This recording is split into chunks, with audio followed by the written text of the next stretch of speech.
1937년 독일 공군 차기 주력 전투기 경합에서 큰 기대를 걸었던 H-112B의 최종 탈락이 확실해지자 하인켈사는 크게 실망합니다.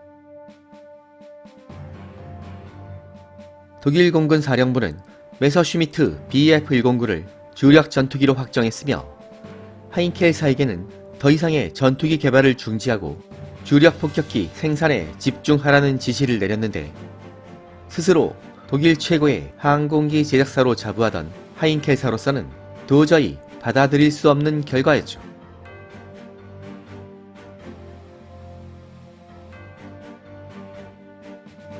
어디까지나 운이 없었을 뿐이라 믿었던 하인켈 박사는 BF-109를 확실하게 능가하는 전투기를 만들어서 독일 공군의 주력 전투기 자리를 반드시 되찾을 것이라는 결심을 하고 있었습니다.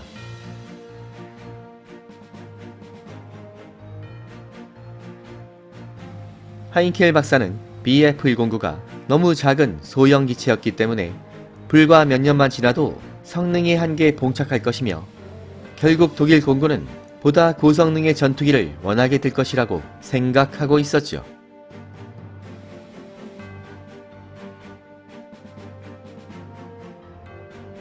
결국 하인켈 박사는 폭격기 생산에 전념하라는 독일 공군 사령부의 지시를 무시하고 은밀하게 새로운 전투기 개발을 시작합니다.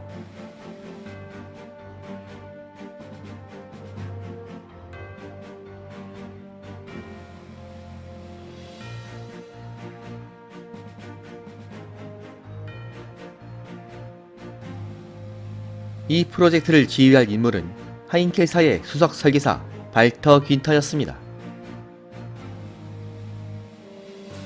발터 귄터가 이끄는 하인켈 기술진은 BF-109를 분석한 후에 새로운 전투기 개발 방향을 정하게 되는데, 새로운 전투기는 대량 생산을 위해서 제작 공정이 단순하면서도 고속 성능이 탁월한 기체로 만들어질 예정이었죠.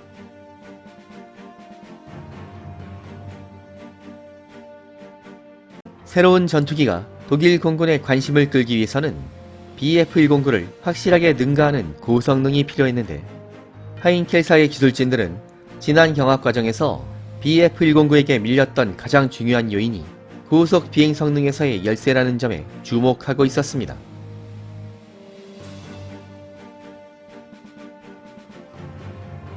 이렇게 되자 발터 귄터는 그 어떤 전투기도 근접하지 못했던 시속 700km의 최고 속도를 넘어서는 초고속 전투기를 만들어내기로 결심합니다. 만약 이것이 현실화된다면 독일 공군 사령부의 주목을 받게 될 것이며, 얄미운 BF-109를 밀어내고 차기 주력 전투기로 선정될 가능성이 높을 것입니다.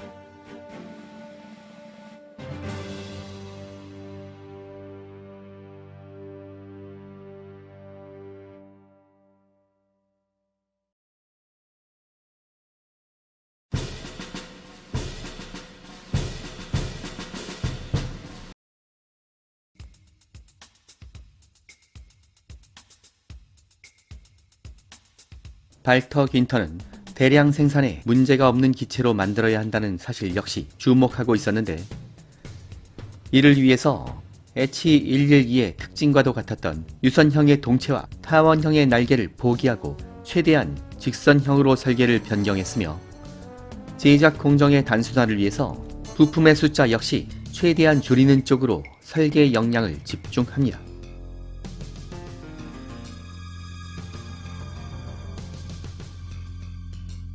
BF-109를 능가하는 고속 전투기로 만들기 위해서는 공기 저항을 최대한 줄여야 했는데, H-112B의 돌출형 캐노피 설계를 수정해서 캐노피 후방이 동체와 딱 맞도록 재설계됩니다. 하인켈사의 테스트 파일럿들은 조종석 시야는 H-112보다 불량해졌지만 BF-109보다는 약간 나은 편이라는 평가를 내리기도 했었죠.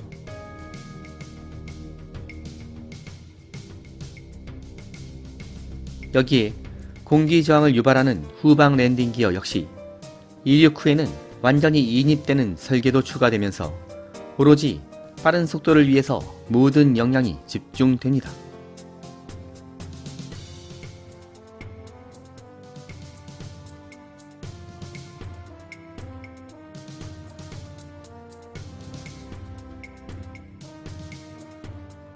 고속 비행 시 안정성을 추구한 주날개는 수평으로 뻗다가 약간 위쪽으로 굽어지는 역갈매기 형태였으며, 폭이 넓은 랜딩 기어는 안쪽으로 접히는 설계가 도입돼서 이착륙 시의 안정성 또한 우수한 편이었죠.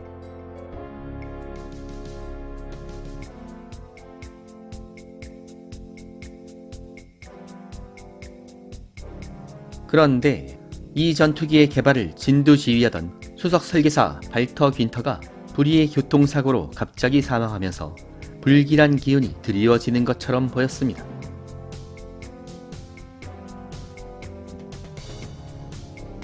하지만 리더를 잃은 하인켈사의 기술진들은 슬픔 속에서도 역량을 집중했으며 1938년 말이 되자 시제기를 완성시킬 수 있었죠.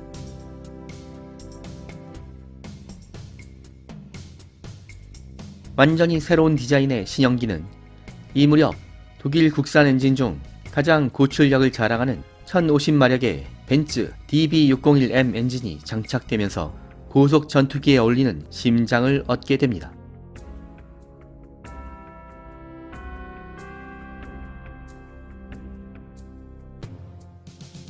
(1938년이) 개막하자 완전히 새로운 전투기로 탄생한 시제기는 HE100이라는 코드네임이 붙여졌으며, 하인켈 박사는 친분이 두터웠던 독일 공군 기술 파트 책임자 에른스트 우데트에게 이 사실을 전달합니다.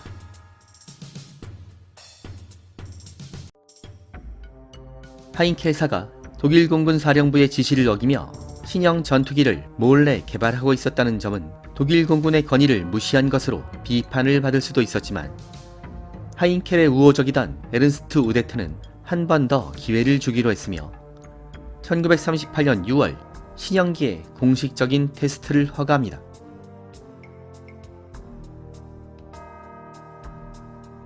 이렇게 해서 하인켈사는 또다시 독일 공군 주력 전투기 자리를 탈환할 수 있는 기회를 잡는 것처럼 보였죠.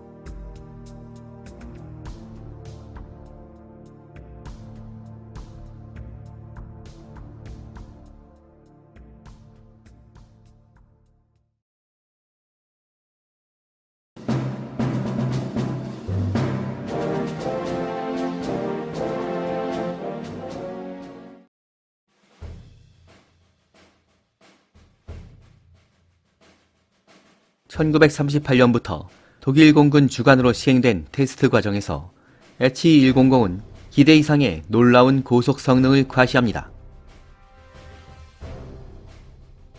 1938년 6월 5일에는 시속 635km라는 놀라운 속도를 기록했는데, 이것은 같은 엔진을 장착한 메서슈미트의 BF109V13이 6개월 전 기록한 속도보다 20km 빠른 것이었죠.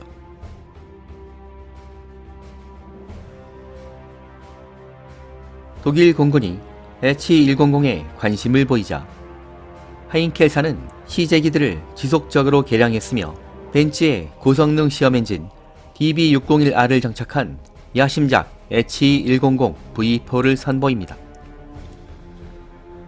이 시제기는 독일의 최고 속도 기록을 계속 갈아치웠는데 1939년 3월에는 시속 746km라는 경이적인 기록을 달성하기도 했었죠.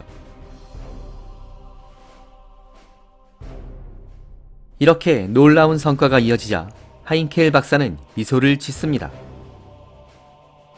만약 이대로만 진행된다면 머지않은 미래에 독일 공군 주력 전투기 자리를 탈환하게 될 것을 확신했던 것입니다.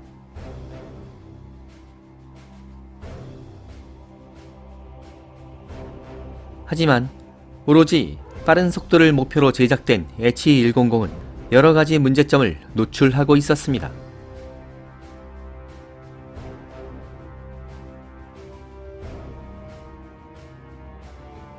테스트 파일럿들은 신형기의 착륙 속도가 너무 빨라 정교한 조종이 어렵다는 불만을 토로했는데, 이것은 HE100의 주날개 ing면 하중이 너무 높았기 때문이었죠.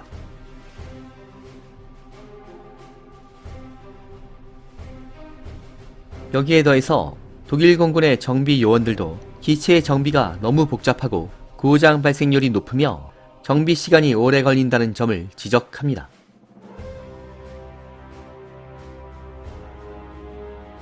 가장 큰 문제점은 H100이 혁신적으로 사용한 엔진 냉각 방식으로 인한 것이었습니다.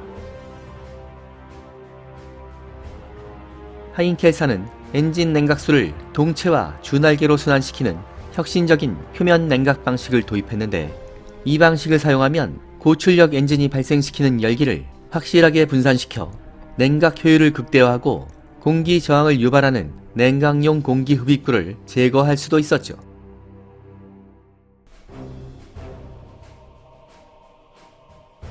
그런데 냉각수가 동체의 표면을 돌아 주날개까지 순환하다 보니 냉각계통의 면적이 너무 넓어졌던 것입니다.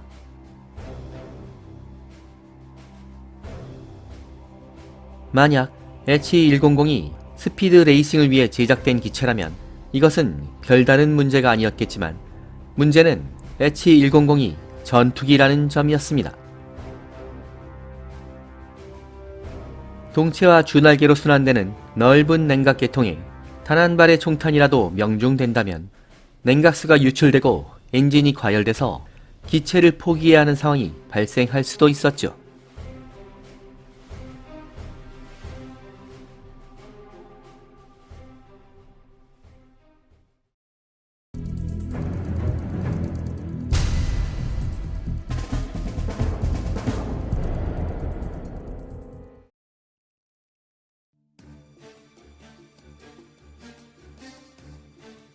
한편 주력 전투기 자리를 노리던 하인켈사의 끈질긴 도전이 계속되자 이것을 못마땅하게 지켜보던 메서슈미트사 역시 최고 속도 기록에 도전하기로 결심합니다. 메서슈미트 역시 최고 속도만을 위한 시제기를 신속하게 제작했으며, 이 기체는 BF109R로 명명되었죠.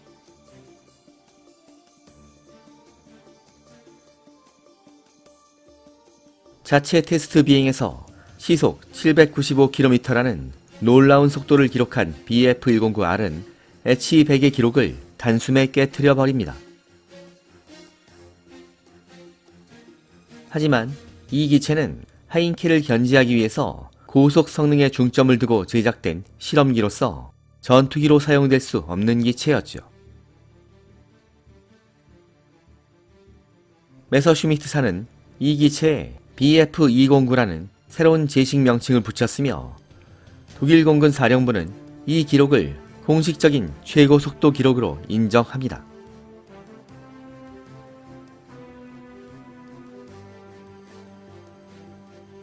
이 소식에 다급해진 하인켈은 BF209의 최고 속도 기록을 넘어서기 위해서 H100을 더욱 개량하려고 했었지만, 이를 지켜보던 독일 공군 사령부는 더 이상의 속도 경쟁을 금지한다는 결정을 내립니다.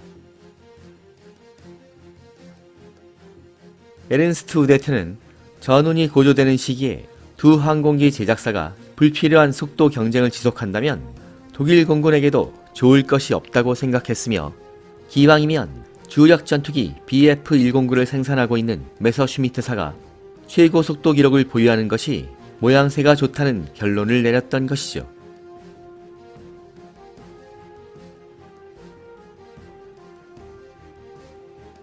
이렇게 최고속도 기록마저 빼앗긴 하인켈은 H100이 독일 공군으로부터 버려질지도 모른다는 불안감에 휩싸였으며, 최대한 빨리 실전 투입이 가능한 전투기로 만들어서 BF109를 넘어서는 고성능을 보여주는 것만이 유일한 희망이라고 생각하게 되었죠.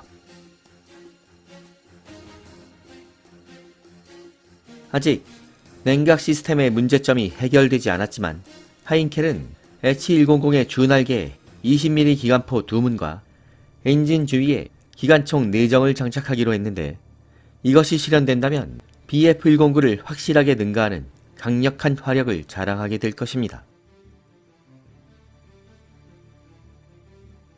하지만 하인켈사의 희망과는 달리 H100 원형기들은 반복되는 시험 과정에서 냉각 계통의 고질적인 트러블이 완전히 해결되지 않았으며, 각종 사고로 인해서 다수의 원형기들이 파손되거나 손실돼 버렸죠.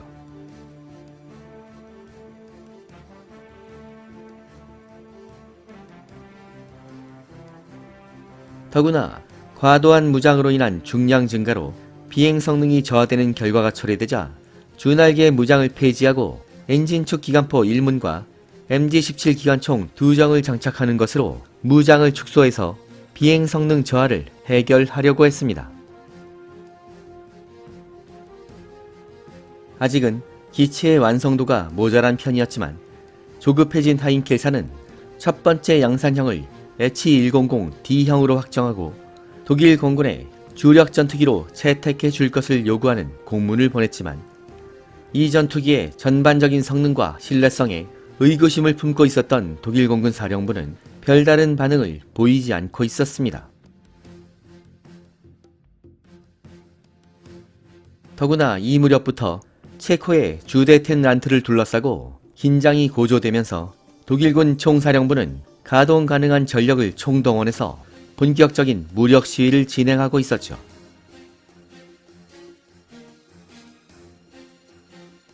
군사 행동이 시작되자 독일 공군 야전부대 지휘관들은 하루빨리 BF-109를 배치해달라고 아우성치고 있었습니다.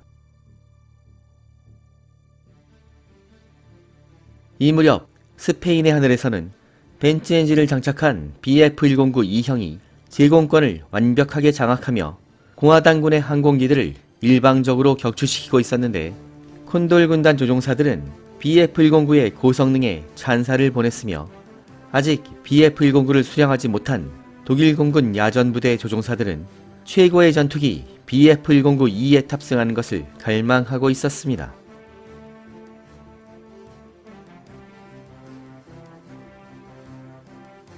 이런 상황이 되자 완전히 찬밥 신세가 돼버린 H100은 독일 공군으로부터 버려진 자식 취급을 받았으며 더 이상의 기회는 주어지지 않았죠.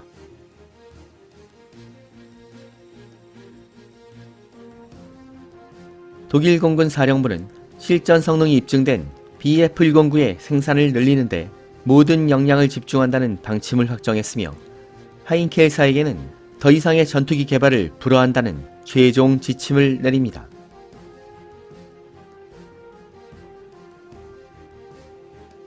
낙담한 하인켈사는 그들이 메서슈미트와의 경합에서 완전히 패배했으며 전투기 개발 사업에서 손을 떼야 할 시기가 왔다는 것을 인정할 수밖에 없었던 것입니다.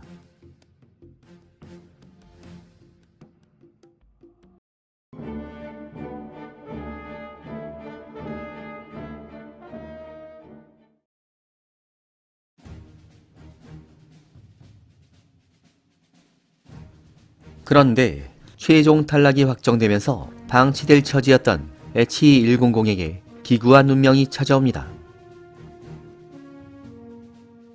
이 무렵 주데텐란트를 점령한 독일은 얼마 후에 체코를 겁박해서 완전히 집어삼켰으며 1939년 9월이 되자 폴란드를 기습 침공하며 대규모 군사 행동을 본격화합니다.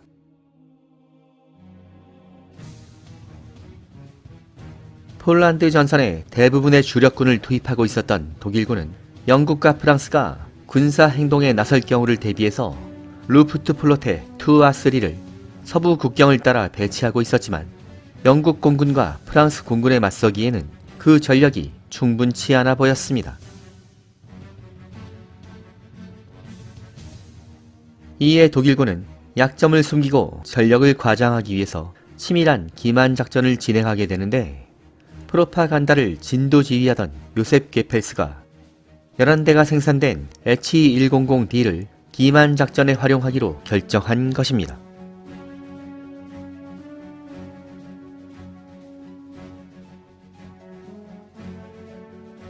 독일 선전 방송은 H100을 실전 배치가 임박한 새로운 고성능 전투기라며 언론과 영상 자료를 유포하며 본격적인 기만 작전을 시작합니다.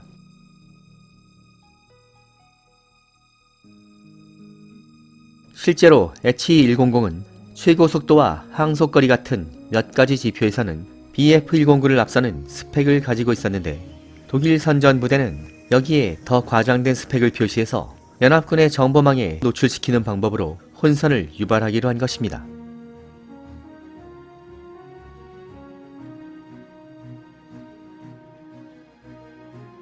H100 각 기체에는 실전 부대에 적용되는 위장 도색이 진행되었으며 가상의 부대 마크도 커다랗게 그려 넣어집니다. 독일 선전 방송은 이 전투기가 야간 작전에서도 우수한 성능을 가지고 있다며 야간에 출격하는 사진을 유포하기도 했는데 이것이 워낙 그럴듯해서 연합군 정보부대는 한동안 속아 넘어갑니다.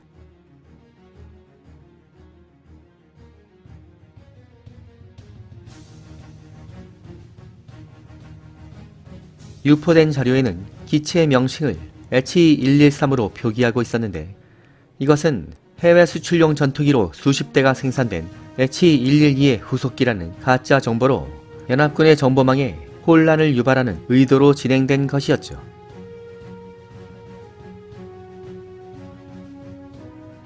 실제 연합군은 이 새로운 전투기의 정보에 촉각을 기울이고 있었는데 기체 외형이 워낙 세련되고 유포된 사진들이 그럴듯했으므로 BF-109 못지않은 고성능 전투기로 추정하게 됩니다.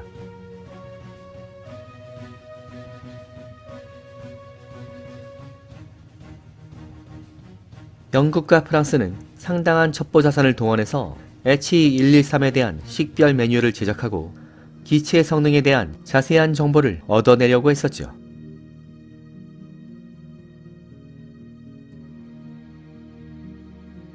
폴란드전이 마무리된 후에 양측 군대가 서부전선에서 대치하며 신경전을 벌이는 기간에도 독일의 선전전은 계속되고 있었는데 독일 측이 은밀하게 유포한 거짓 정보에는 H113이 덴마크와 노르웨이 침공 작전에 투입될 것이라는 내용이 담겨 있었죠.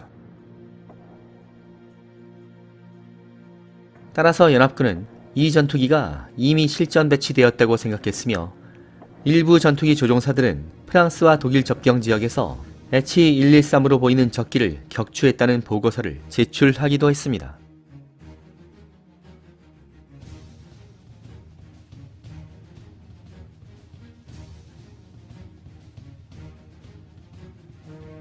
(1940년 5월) 본격적인 프랑스 침공 작전이 개시될 때까지도 베일에 쌓인 H113의 존재는 연합군 측의 신경을 거슬리게 했었죠.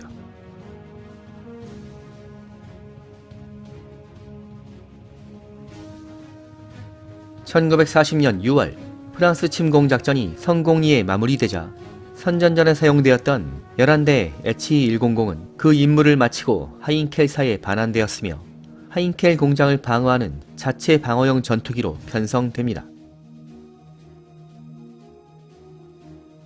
하지만 이 무렵 독일 내륙의 하인켈 공장까지 날아오는 연합군 폭격기는 전혀 없었으므로 H100이 실전에서 활약할 기회는 없었으며 이후에는 아무런 존재감 없이 사라져버립니다. 2차 대전이 끝난 후에도 이 전투기들의 운명에 대해서는 알려진 바가 없으며 미국의 항공박물관에는 H100이 전시되고 있지만 이것은 전후에 제작된 모형이라고 합니다.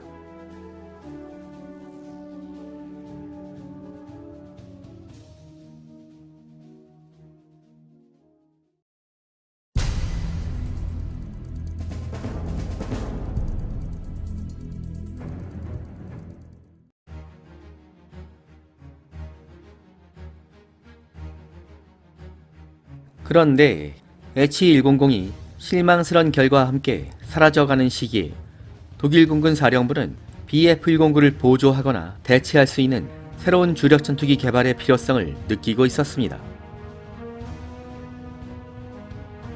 이런 상황을 감지한 포케불프사의 그루트 탕크 박사는 공냉식 성형 엔진을 탑재한 새로운 전투기의 설계를 시작했으며 1939년 6월 1일 성공적인 시험 비행을 실시합니다.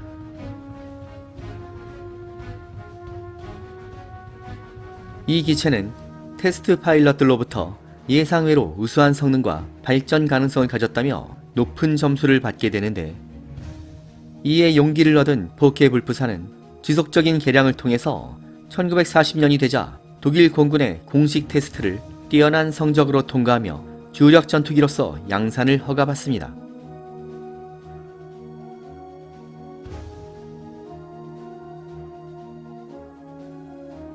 이것이 바로 독일 공군의 양대 주력 전투기로 명성을 떨치며 부처버드라는 악명을 얻게 되는 FW-190이었습니다.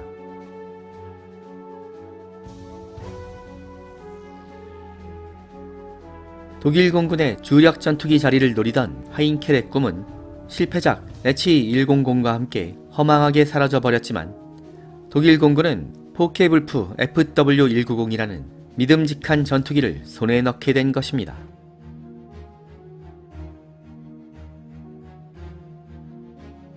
하지만 FW-190은 1년 후인 1941년 중반이 돼서야 실전 배치가 가능할 것으로 보였으므로 1940년 서부 유럽 하늘의 전격전을 주도할 독일 공군의 핵심 전투기는 역시 BF-109뿐이었죠.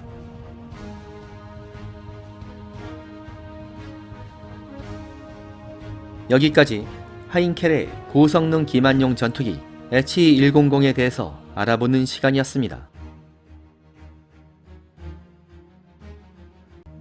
다음 회부터는 서부 유럽 하늘에서 전개되는 이상한 전쟁편이 본격적으로 진행될 예정입니다.